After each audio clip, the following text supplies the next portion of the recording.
I ain't gonna lie. I've heard these stories before, but I never think they're real. And you can see the caption on top of the video. So we're about to get into this because, yeah. Story time of how I found out that my husband was gay and sleeping with people in his circle. Let's get into it.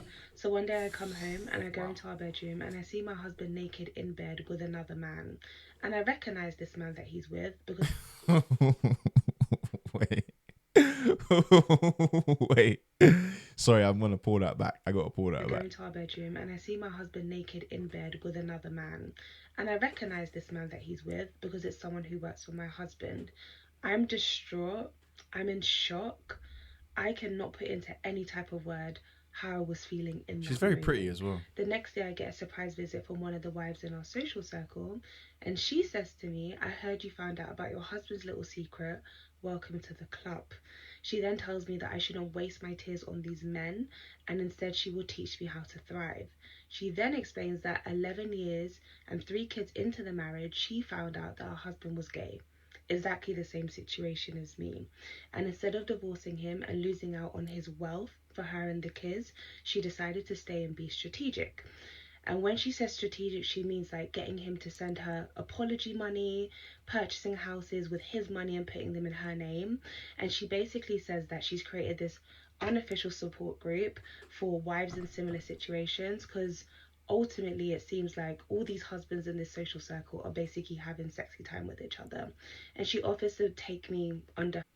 All right. At this point, I don't know if this is satire or if this is real because this does sound real.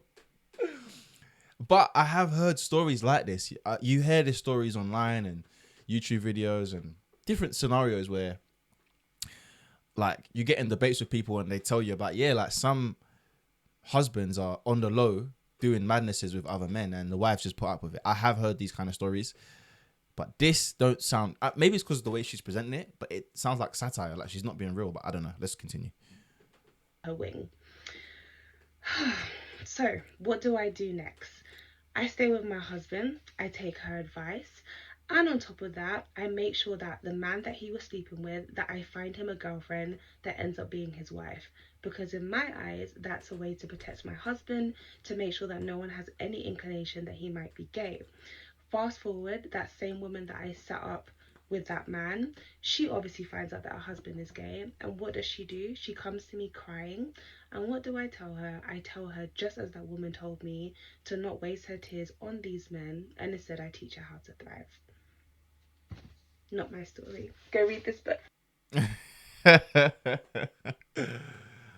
Okay, so she played us, and it was satire. But that was good. And actually, let me just let's see what that book was because I actually wanted to see what that book was, and then we can.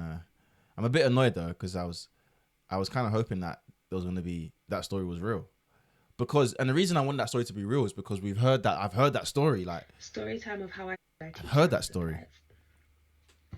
Not my story. nearly all. How do we read this? Nearly all the men in Lagos are mad. All right, let's Google that. Let's Google that. It's great promotion for the book, by the way. Nearly all the men in Lagos are mad. Okay.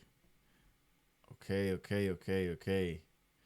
So it's basically a book about Lagos men, Nigerian men. And the book has 12 stories detailing traumatic, ridiculous, and painfully common experiences women entangled with mad men in Lagos. Okay. Well,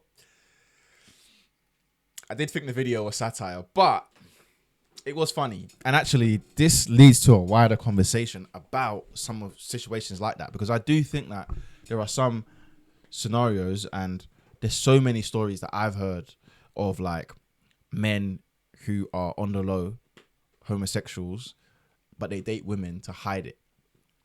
And I've always found that a bit odd, but I do kind of think that there's a reason for that. One of the biggest reasons is obviously they want to save face. They got certain jobs. They might be in positions of power. It may be detrimental to their character if they are perceived to be a certain way. Um, and you'll hear a lot of gay men talk about the difficulty of coming out and how it affects them and the internal pain they feel and all that kind of stuff. So I understand that, because not that I understand it because I'm gay, but I'm not gay, but I understand it because, like, if they're in a lot of pain and they feel a certain type of way, it's something that they want to hold in. And obviously, you know, society, even though I think we're probably in the most accepting time of being, if you are gay, you're probably going to get accepted more than ever in the UK and the US anyway. I still think there's obviously a lot of stigma around it. Certain cultures as well, you know, like obviously in the black culture, it's still looked down on, it's still frowned upon, it's still a bit like, you sure? So I can see why a lot of men or a lot of people kind of hold it in, and they may be conflicted with coming out and all the difficulties that come with that as well. So interesting, because we know that it exists. We know that there's probably a lot of men that are in relationships with women, but really deep down they don't actually like women. Their thing is men. I'm a little bit annoyed that story was a fake. But to let you know, I react to these videos live. I didn't know that was going to happen. I just saw the first couple of seconds when I was scrolling on TikTok. Anyway, if you guys are not happy with this video, I apologize.